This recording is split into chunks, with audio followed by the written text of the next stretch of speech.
Hi again, this is You Lead in Your International School TV, where we let the world hear your leadership voice. We're talking with Kelley Ridings today. Kelley, what are the common mistakes made while searching for education jobs abroad during the hiring process and maybe even after starting a new international job in a new country? First things to look at is looking at the resume and looking at how does that resume come across, or the CV is the other term for it. And how does that come across to the recruiting leader who is looking at it? And so the candidate really has to look at that with kind of neutral eyes to see what does that say. A lot of times what I find with those resumes is that one of the most common problems is that the candidate doesn't really explain what kind of job that they're looking for.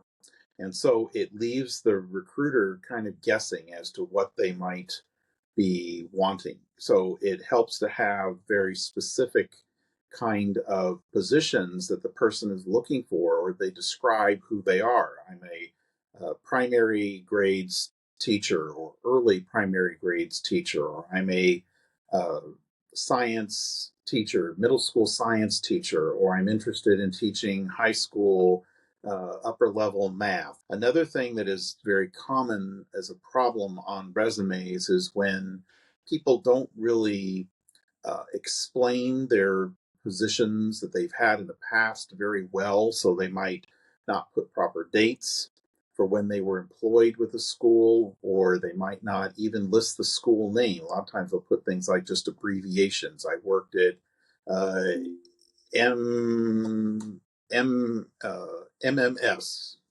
something like. And what's MMS? I don't know what that is. It's a I worked at Morgan Middle School. Okay, then that is clear.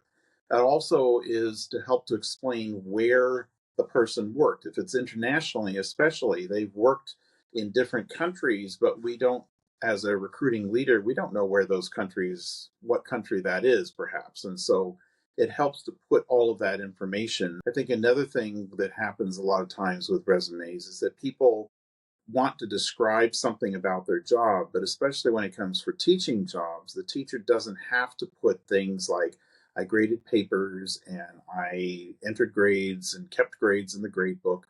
Every teacher in the entire world does that. And so that's not something unique.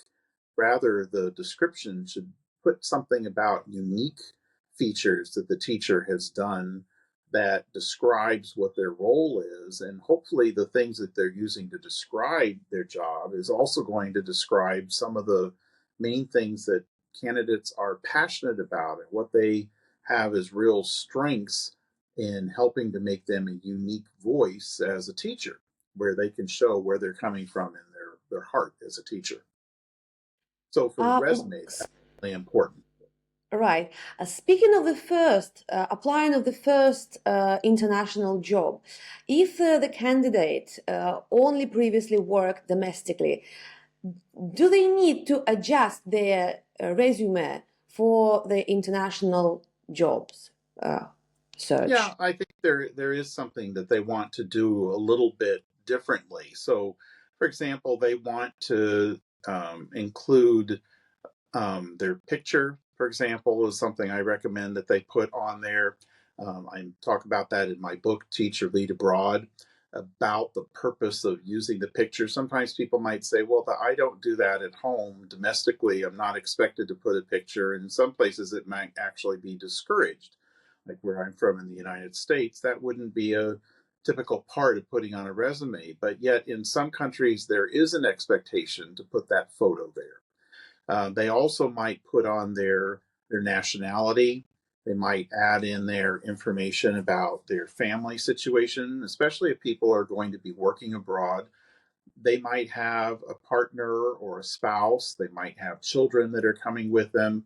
And the school needs to be aware of that because they have to make plans. They may or may not have all of the accommodations that are necessary for having an accompanying family. And so it's just fair to include that information in the resume. And so people might not think to do that on a domestic resume or CV, but they should for the international one. They also should put communication channels, like, for example, adding a Skype address, or if they have things like WhatsApp or um, other kinds of social media communication channels that they can use, that helps to put that on the resume as well for the international candidate.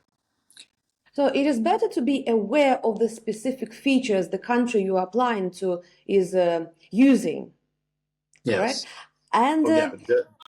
And I think another thing would also just be the phone number. So sometimes people, they'll put their phone number on there, or but they don't say, well, where are they? So they need to have a phone number and a place where they can be reached, so that the recruiter knows how to get in touch with that person easily. The candidate wants to make it as easy as possible for a recruiter to reach out to have a conversation with them. And so sometimes, though, candidates kind of overlook that on their resume. So they want to make it as easy as they can for the recruiter. all right, sometimes when starting a new job, people realize they've entered the wrong door, if it's possible to say that. Yeah. It's always very disappointing, those mistakes.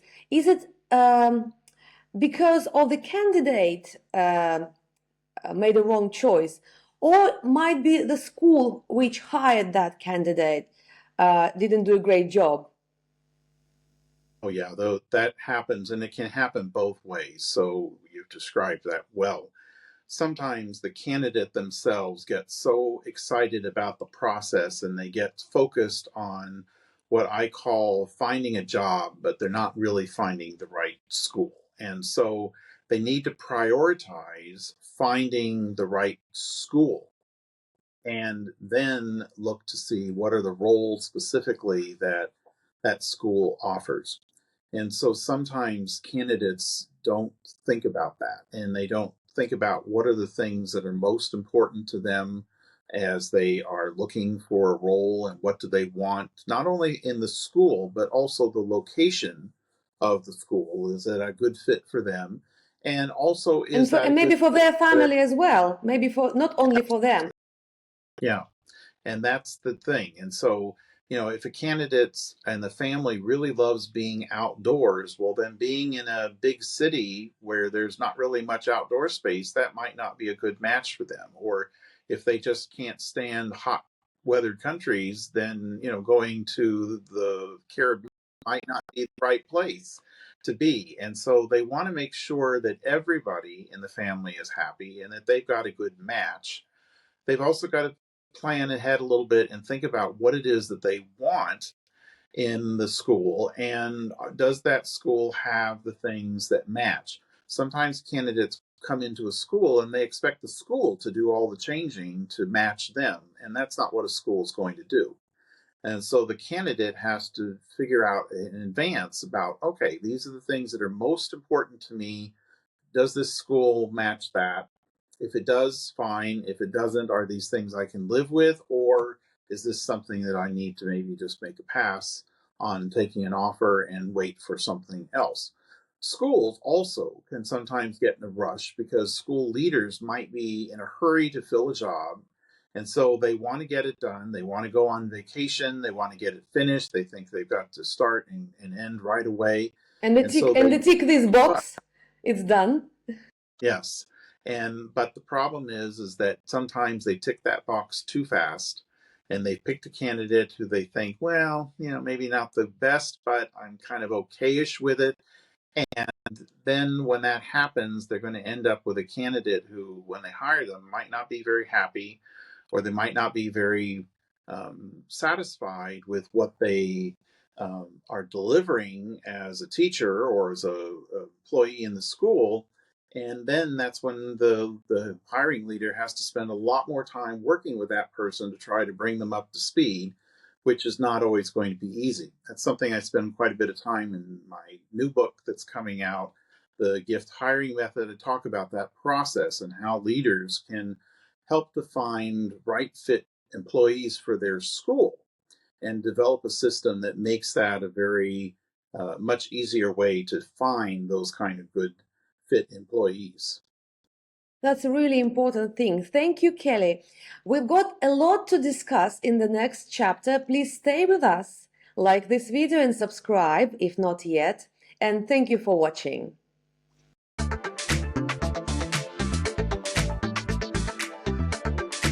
Leading Your International School is an international school leadership consultancy and member organization.